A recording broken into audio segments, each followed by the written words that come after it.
contracts are going out. That's something that's happening. I saw They something are. like 2,000 companies have already joined the contract vehicle as of December. Yeah. Yeah, and they're doing some inventive contracting, right, to let I think one of the ways that this is going to be successful, and we're finding this, I think, not just in Golden Dome, but in all of the Department of War now, is finding new ways to do procurement and acquisition.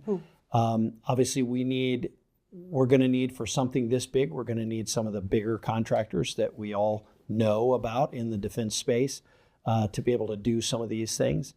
You couldn't send someone to the moon with just a mom and pop rocket shop, right? You need the big companies to do that. But we also need innovative smaller companies to be able to come in that have more flexibility sometimes than these bigger companies to come in.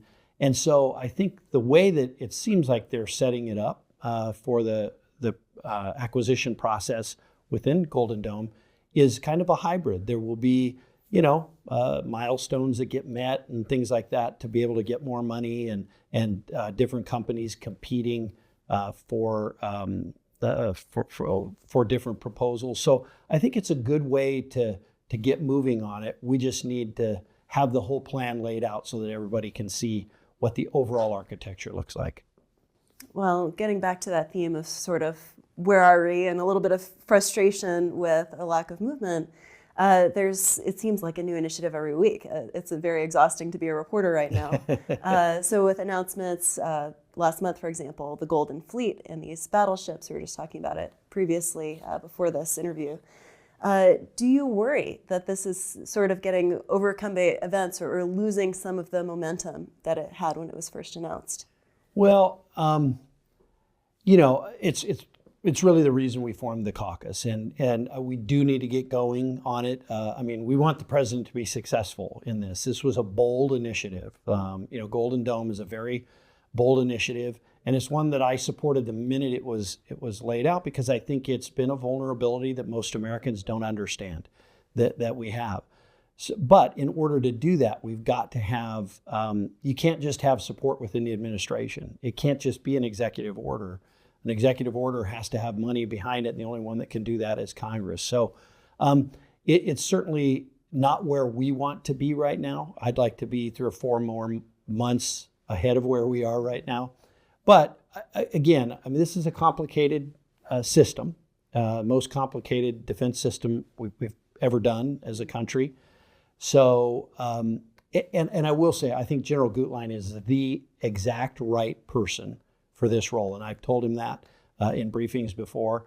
I told him, in fact, I said, someday you'll look back with, your grandkids and be able to talk about this wonderful thing that you did for America by being able to help do the architecture on this. So very complicated, but it's certainly not where we want it to be right now.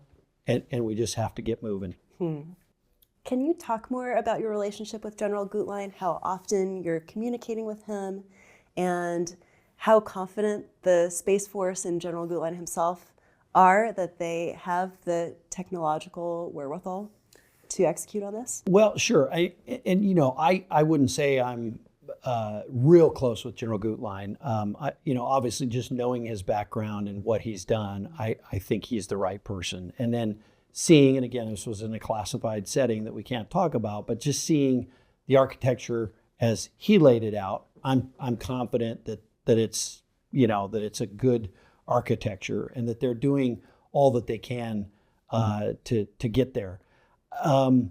But again, this is a very difficult technical challenge that we're going to have to meet, but can only be met if we have the resources to do it. And the only way we can do that is by having support in Congress to do it. Something you were very clear about with the launch of the caucus was that this has to be executed on the president's timeline. That's really critical to the success of the whole. Right. Could you unpack that? And why is it so important to you that the timeline does not slip? Well, I think it's important. We have leadership right now. We have a president that is committed to Golden Dome. And, that may not always be the case. We saw that after Ronald Reagan left office. There were other administrations that came on that didn't support the Strategic Defense Initiative, or SDI, at the time. So from a political standpoint, I think it's important. But when you're trying to prove that something is technically feasible, you have to have a timeline that you meet.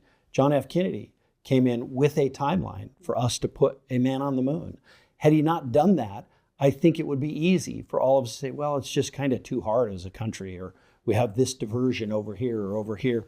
And so to me, from that standpoint, we need to make sure that we're really focused on trying to meet that deadline, but also so that we can prove that it'll work. And we have some proving to do. As I said, I still have colleagues here that are still saying the same thing. Oh, it's never going to work. Well, the only way you prove that is to do it, and do it on the timeline that you that you set out to do.